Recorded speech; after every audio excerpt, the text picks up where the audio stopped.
Travel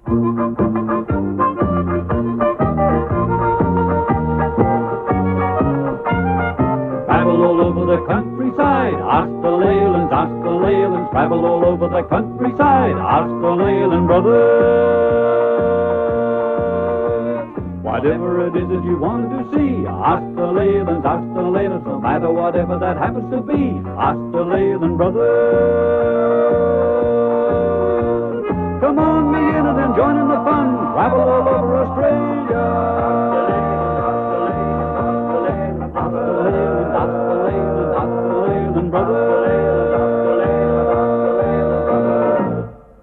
Today in Ask the Leyland Brothers, we're going to the small village of Minj in the highlands of Papua New Guinea to have a look at a Chimbu village where they reenact traditional village stories. They're known as the Chimbu Players. For the next part of our program, we travel down to Heron Island here off the coast of Queensland. There we take a look at this coral cay, and then we go underwater and take a look at the fascinating world of the Great Barrier Reef.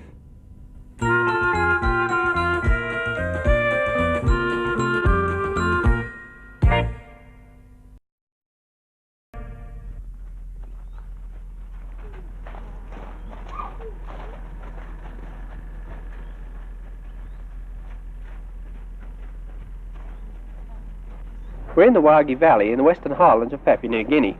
We're staying here at the Ramada Lodge at Minj. All around Minj there are hundreds of native villages built from bush materials. The lodge here incorporates a lot of these bush materials in the buildings as well. We're going from here with a guide to have a look at the Chimbu Player. A letter from Mr. B. Arthur of Brisbane, Queensland said, during a recent visit to New Guinea, I saw some village performers called the Chimbu Players. They acted out short stories of tribal life. I would love to see them on your program. They are natural-born actors.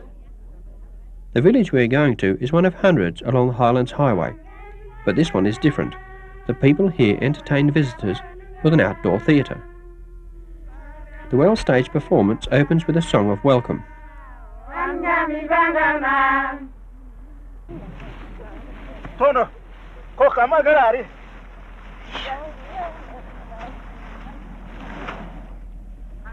The first story is acted out using traditional wooden tools. This man has a new wife. According to tribal custom, each of his wives must have an equal area of land for gardening. But this man is tired of his other wives. They are lazy. So he is clearing and giving all the land to his new wife.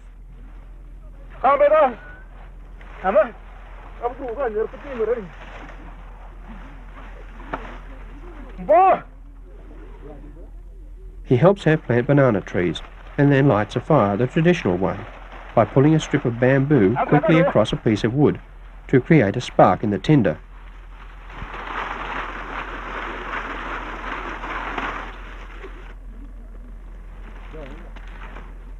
Almost as quick as a match.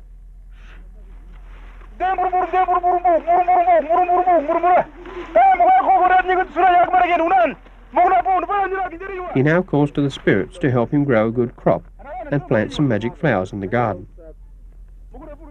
Here's trouble. His other wives have discovered what's going on. The Highlands version of a domestic argument soon erupts.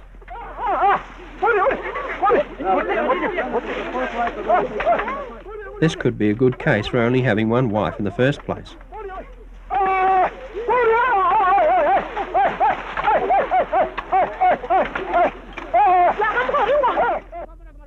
Anyone with an incurable disease is an outcast from the tribe. This man has beriberi, as depicted by a severely swollen stomach.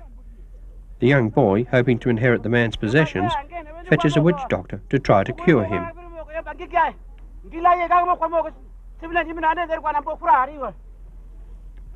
Whilst calling the names of the sick man's enemies, he tries to push a sharp stick into a piece of ginger. When the stick won't penetrate, the last name called is the man responsible for the illness.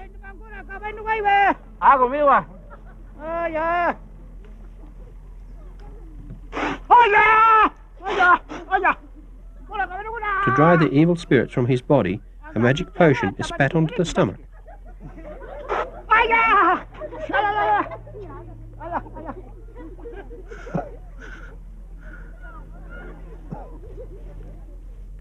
Now the leaves of the stinging tree are rubbed all over the man's skin. Rub all the spirits out of him.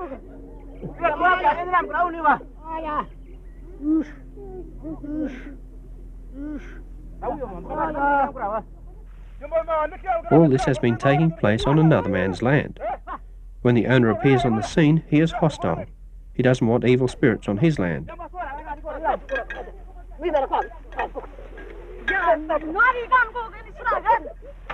As a reprisal, the sick man is dragged off to be drowned in the river. Harsh justice like this was familiar under the old tribal laws.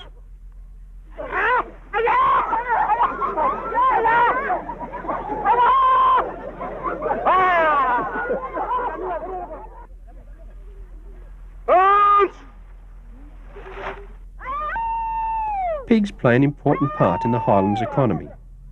All pigs are called by name, and when one is missing, a pig thief is suspected of eating it.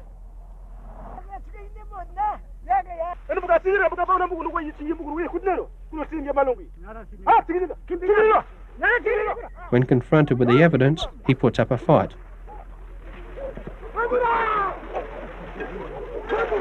And other members of the opponent's tribe join in.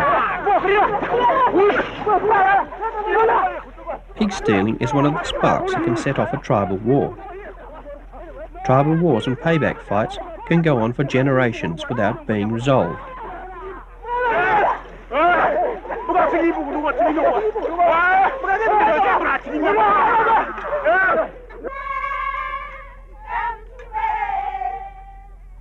The final story demonstrates an alternative to a tribal fight.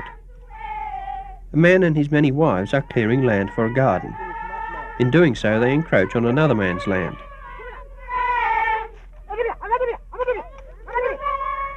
The owner of the land arrives and demands his land back.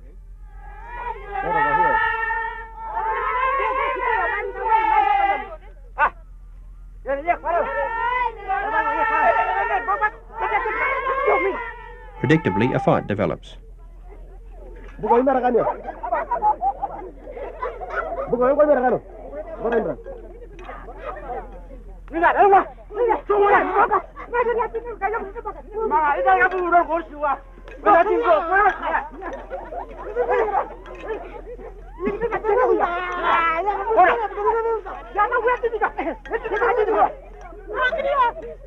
The wise tribal chief breaks up the fight and suggests a compensation payment to settle the dispute.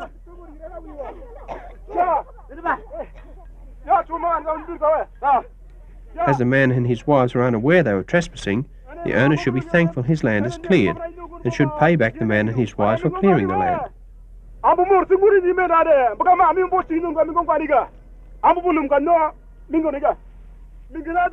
Keener shells and ornaments are offered.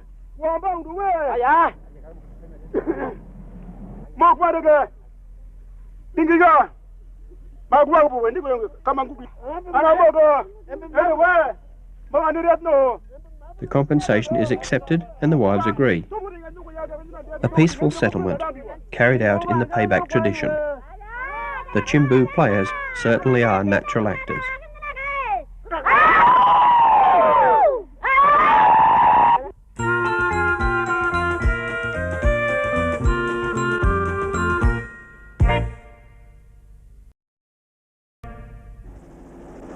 Gladstone Airport is the starting point of a journey which will take us to a tropical coral cay of the Great Barrier Reef.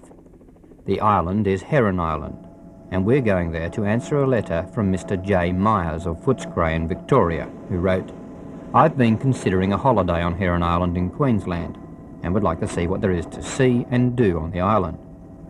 Well, there are two ways of reaching Heron Island, a 5-hour journey by boat or a 50-minute helicopter flight. The pilot told us he spots sharks on almost every run, and the low-level approach to Heron Island takes us over nearby Masthead Island for a close-up look.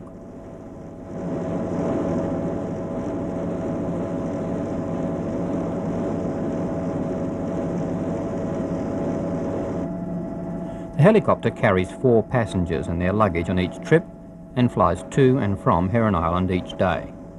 The island is only small, about 1,500 metres in length, and lies on the western edge of Heron Reef, which is about 9 kilometres wide. The island was once a turtle soup factory, but now has a tourist resort and scientific research station housed here.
Guests have a normal restaurant menu to choose from.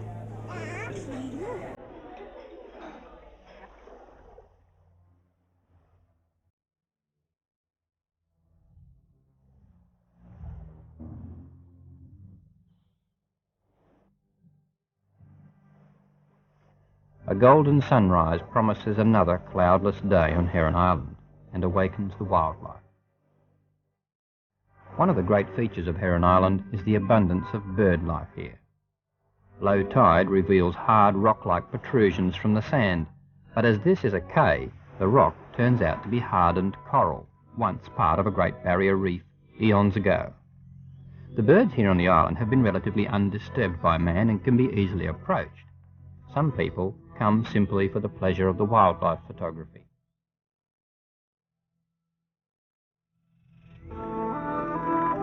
The dominant tree on the island is the Pressonia tree. They provide plenty of shade for the guests and ample nesting sites for the white-capped noddies. These energetic little birds occupy the trees in thousands. Every conceivable position for a nest has been put to use, and thousands of pairs are busy raising their offspring. The adults feed mostly on fish and squid during the day and return to the nests for the night. The nests are constructed with leaves and sticks and cemented together with excreta. These delightful little birds, found all over the island, are just some of the attractions here. The dominating one is the Great Barrier Reef itself, which we will take a close look at after a short break.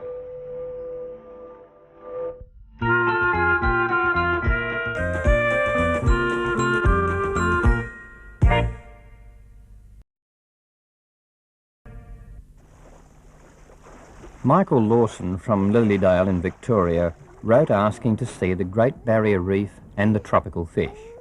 Well, here on Heron Island, every visitor has the opportunity to see the reef. The easiest way to view the coral is to take a reef walk at low tide with one of the local hostesses, who are only too willing to explain things seen along the way. It lives by itself, whereas the other corals are colonial corals, and they live with a whole lot of individuals all living together like in one big apartment house, whereas this is just one house. Oh, And, oh yes, just looks like a mushroom too, doesn't it? they sort of bud off from a solitary, from a structure that's attached to the bottom itself. And they grow maybe about that size, this particular one.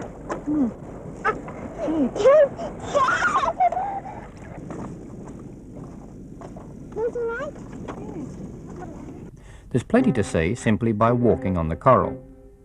The whole reef is a living community of animal and plant life, Some of the coral polyps are protruding from their hard skeletal homes during the daylight, but most only emerge to feed at night.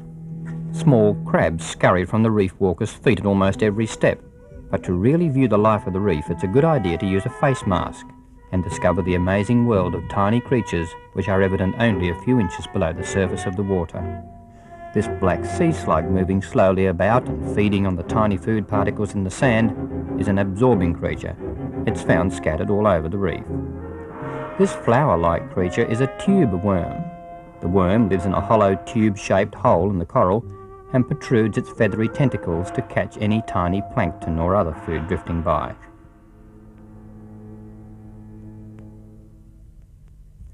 One of the most spectacular creatures of the reef pools is the hermit crab. Unlike other crustaceans, this odd fellow does not have a hard protective shell covering the main part of his body. Instead, he slips into a dead seashell and carries around on his back as protection from possible predators. At the approach of danger, he hides inside the borrowed shell. As the crab grows, he must discard the old seashell and locate another one, a bit larger.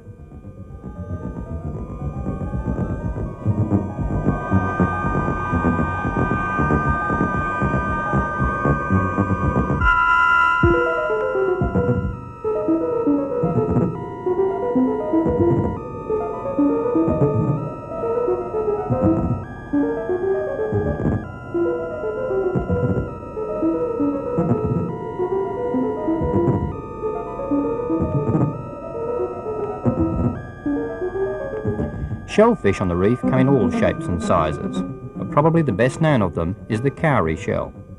This spectacular shell is a tiger cowrie and is larger than a hen's egg. The animal inside the shell emerges to move about with an amazing speed on the coral rubble of the reef lagoon.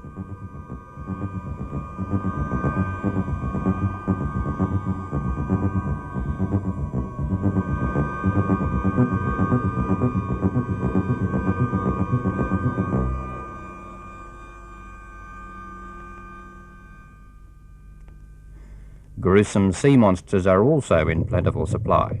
This peculiar fellow is a type of sea slug, which has no skeletal structure at all. It's just a mass of moving muscle which can crawl about, sensing its food on the ocean floor. It's only small though, no bigger than a man's hand.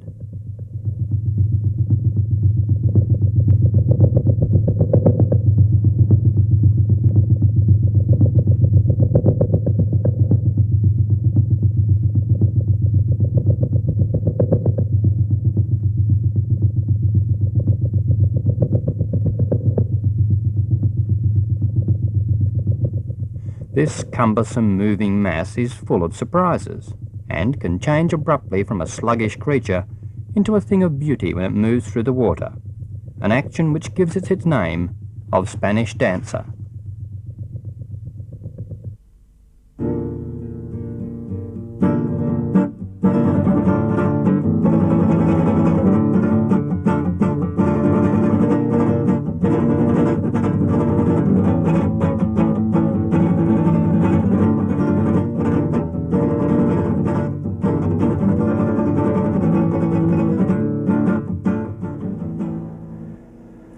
The next easiest way to view the coral reef is to take a trip in the glass-bottom boat. The boat goes out every day from the island, and since the island is right on the reef, it has no distance to travel at all before all heads are down and peering into the alien world of the deep. For most visitors, this is the real highlight of Heron Island. As the boat moves slowly across the coral, a great many things can be seen. The amazing variety in the coral and the huge fish which follow the boat brings lots of amazed exclamation from the visitors.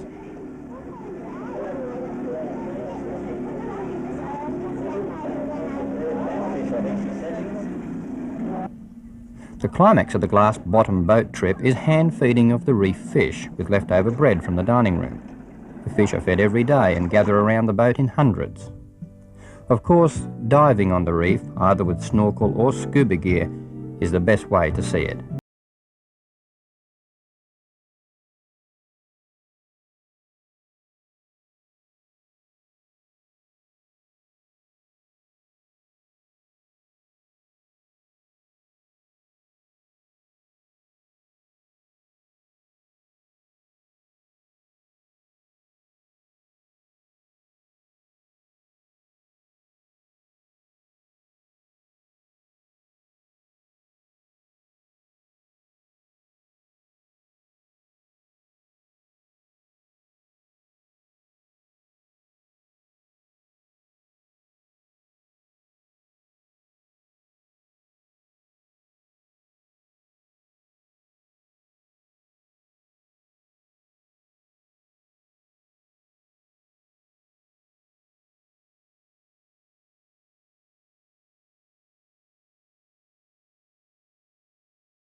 Travel